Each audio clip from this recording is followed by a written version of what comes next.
नाशिकच्या गोदाघाट परिसरामध्ये सध्या पाणी ओसरले। दुतोंड्या मारुतीच्या पायाजवळ पाणी आलेलं आहे। पावसाची नाशिकमध्ये मध्यरात्रीपासूनच विश्रांती आहे आणि आज सकाळी गंगापूर धरणातून पाण्याचा विसर्ग केला जाणार आहे। पाण्याचा विसर्ग होईल त्यामुळे गोदाघाट परिसरात पुन्हा एकदा अलर्ट दिला गेलेला आहे।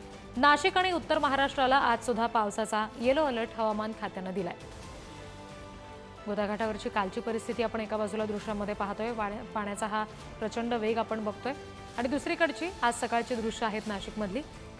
आता हा पाण्याचा वेग काहीसा कमी झालेला आहे।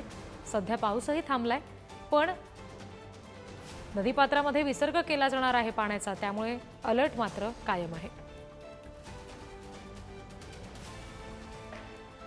आणखी तपशील आपण घेणार आहोत। प्रतिनिधी किरण दाजणे आपल्याशी जोडले गेले त्यांच्याकडून। किरण, सध्या गोदाघाट परिसरामध्ये पाणी ओसरलेलं आहे, पण पाण्याचा विसर्ग मात्र होणार आहे गंगापूर धरणातून, त्यामुळे अलर्ट दिला गेलाय। काय नेमक्या सूचना नागरिकांना दिलेल्या आहेत?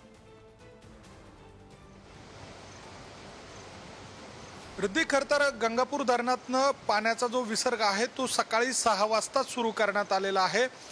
नाशिकच्या गंगापूर धरणातनं सकाळी 6 वाजता 500 क्युसेक वेगानं विसर्ग सुरू करण्यात आलेला आहे आणि आता आपण जर बघितलं तर 1000 क्युसेकनं काही वेळातच या ठिकाणी विसर्ग सुरू करण्यात येईल।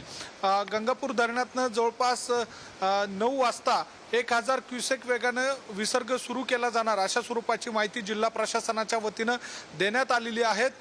गंगापूर धरण जर बघितलं तर सध्याच्या घडीला 50% भरलेलं आहे आणि पावसाची संततधार सुरू आहे। अशा या सगळ्या परिस्थितीमध्ये धरण क्षेत्रातील पाणलोट क्षेत्रामध्ये जी झपाट्यानं पाणी पातळीमध्ये वाढ होते त्या सगळ्या पार्श्वभूमीवर विसर्ग करण्याचा निर्णय घेण्यात आलेला आहे आणि या सगळ्या दरम्यान जर बघितलं तर कालच्या दिवशी नाशिकच्या रामकुंड परिसरामध्ये पूरसदृश्य परिस्थिती निर्माण झालेली होती आणि त्या सगळ्या पार्श्वभूमीवर आजच्या दिवशी एकूणच नदीकाठच्या घरांना आणि गावांना अलर्ट देण्यात आलेला आहे।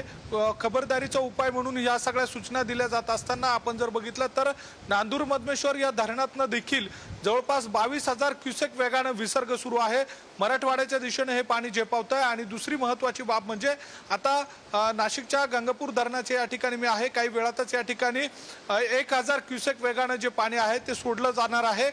त्यामुळे गोदावरी नदीला आणखी पाणी पातळीमध्ये तिची वाढ होईल। मात्र पुढील बाजूला नांदूर मधमेश्वर या ठिकाणाहून जो विसर्ग आहे तो सुरू असल्यामुळे फारसा पूरसदृश्य परिस्थिती निर्माण होणार नाही अशा स्वरूपाचा एकूणच अंदाज व्यक्त केला जातोय। मात्र तरी देखील नागरिकांनी सतर्क राहावं अशा स्वरूपाच्या सूचना आहे। गेल्या 2 ते 3 दिवसांपासून नाशिकच्या संपूर्ण ग्रामीण भागामध्ये असेल किंवा धरण पाणलोट क्षेत्रामध्ये असेल मुसळधार पाऊस होतोय, त्यामुळे एकूणच खबरदारीचा उपाय म्हणून आणि विसर्ग करण्याचं जे काही नियोजन करण्यात आलेलं आहे त्याची अंमलबजावणी आता सध्याच्या घडीला होताना आपल्याला पाहायला मिळते। रिद्धी, धन्यवाद सगळ्या तपशिलांसाठी किरण।